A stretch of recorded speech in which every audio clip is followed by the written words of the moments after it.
Booth ফেরত সমীক্ষা নিয়ে পাল্টা কোচা দিলেন প্রদেশ কংগ্রেস সভাপতি। মোদীকে কোচা দিয়ে অধীর বললেন, এগুলো সব মিথ্যের বান্ডিল, দেশে কোনো কাজ নেই, মোদী একাই আছে। এগুলো যে মানে বান্ডিল অফ লাইস, অর্থাৎ থরে থরে মিথ্যা কথা বলেন, এগুলো যে সেই মিথ্যার সমস্ত বান্ডিল। 400, কেউ বলছে 415, কেউ বলছে 393, আমি বলছি আবার 543 কলকাতায় বুথ ভাঙে কাজ। আর দেশে কোনো পার্টি নেই, মোদী একাই আছে।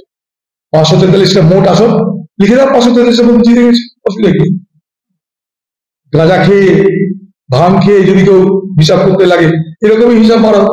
তৃণমূল ওদিকে মোদী তো মোটামুটি 543টা ছুঁয়েই ফেললো, প্রায় 415টা বোধ পৌঁছে গেছে, তাদের মধ্যে 543 ছুঁয়ে। দিদি 42-এ কেন থাকবে? 420টা করে দিলেও পারে, 20 করে বেশ। এটা একটা সাইকোলজিক্যাল ওয়ারফেয়ার। নির্বাচনে কাউন্টিং এ হাতলি করা যায় না, কাউন্টিং এ গড়বড় করার জন্য এইভাবে মানসিক একটা চাপ তৈরি করা হচ্ছে। এটা একটা সাইকোলজিক্যাল ওয়ারফেয়ার। যাদের কাউন্টিং এজেন্ট যারা, তারা আগে থেকেই মন মারা হয়ে যায়, বলে কাউন্টিং এ চুরি বাটপারি কারচুপি যাতে করা যায়, এটা তারই খেলা। সেই জন্য আমাদের প্রত্যেকে যারা কাউন্টিং এজেন্ট হবে, তাদেরকে আমি বলবো বাংলার তরফ থেকে, বাংলার কংগ্রেসের দায়িত্বে আছেন, যে আপনারা সবাই কাউন্টিং এজেন্ট যারা, শেষ ব্যালট পর্যন্ত গুনবেন, শেষ সিগনেচার পর্যন্ত আপনারা নির্বাচনের কাউন্টিং ছাড়বেন না।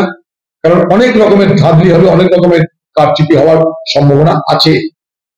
ইলেকশন কমিশন থাকুক আর না থাকুক, আপনারা নিজেরা কার উপর নির্ভর না করে নিয়ম যা আছে নির্বাচনের গণনার, সেই নির্বাচনী গণনার নিয়ম কানুন মেনে আপনারা সবাই অংশগ্রহণ করবেন।